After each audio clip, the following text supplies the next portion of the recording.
Okay, people, welcome back to another Fwoosh review. And look, it's something not Star Wars. Tonight, I'm going to be looking at Freddy from A Nightmare on Elm Street 1990 video game. This is an 8-inch figure, and I reviewed the original figure, the 8-inch figure of Freddy from Nightmare on Elm Street 2, I believe it was. And like I said in that video, I'm not a huge horror buff. I think I've seen Dream Warriors.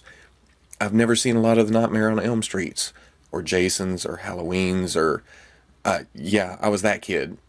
It's not that I was scared of it. It's just, you know, I'm more interested in sci-fi, comic books, that kind of thing. And NECA sent this along. I thought I'd review it as, you know, just based on its toy qualities. And I know the basic premise of Nightmare on Elm Street. I'm not a moron, but it's no different than, you know, reviewing Episode 7 Star Wars figures. The packaging is a clamshell. I think it's like the first one. You can open it, reseal it if you want to. I believe I haven't opened it yet. The Toys R Us exclusive sticker.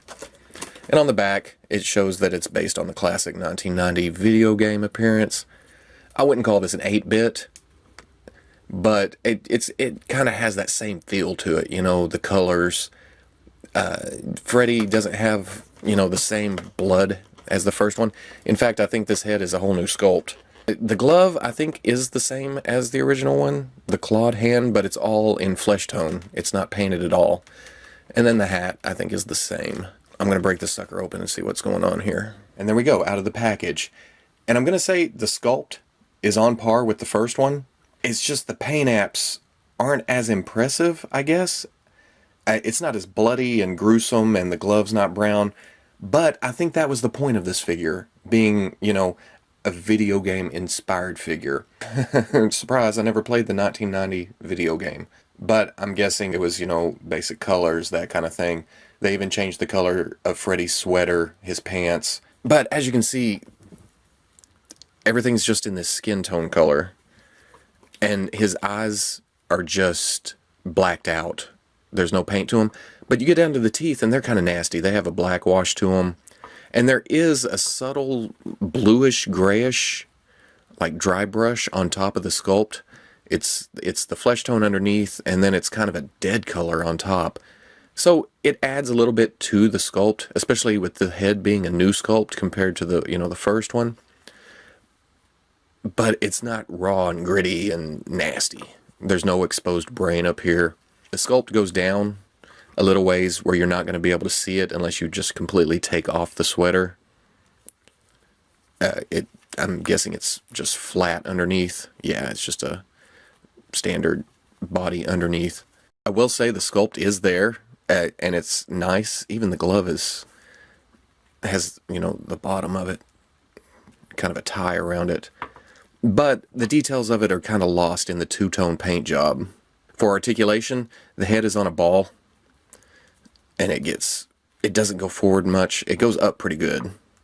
Then you get some side to side, and then it twists. The shoulders are hinge and swivel. It hinges out all the way up to 90, and then it swivels around. It's going to get caught up, bunched up sweater though, so you don't want to, well, you can get pretty far back. The elbows are single hinge,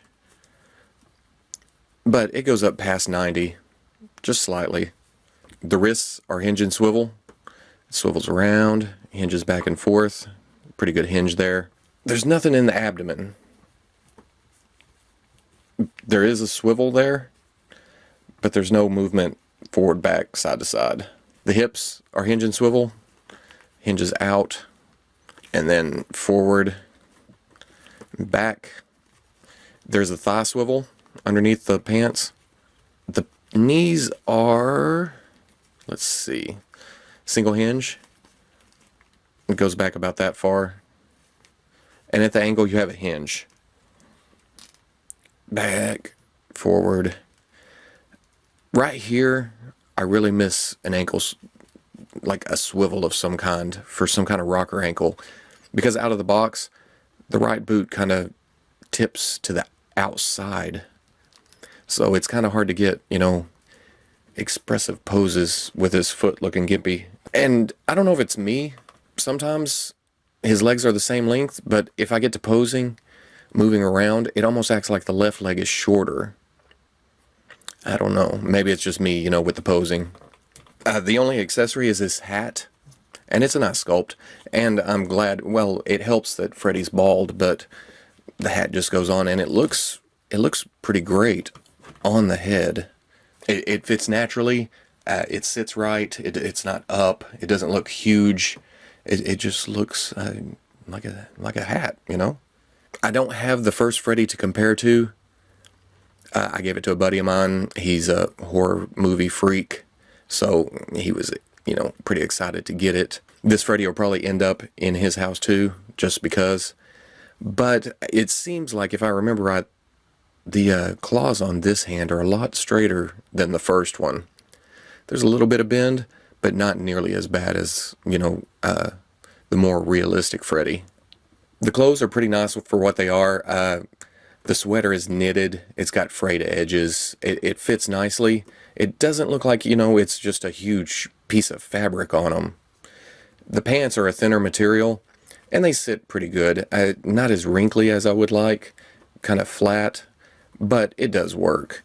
And the pants have a Velcro strap in the back in case you want to take them off for whatever reason. So at the end of the day, even though 8-inch figures aren't my cup of tea, horror figures aren't my cup of tea, it's not a bad figure for what it is.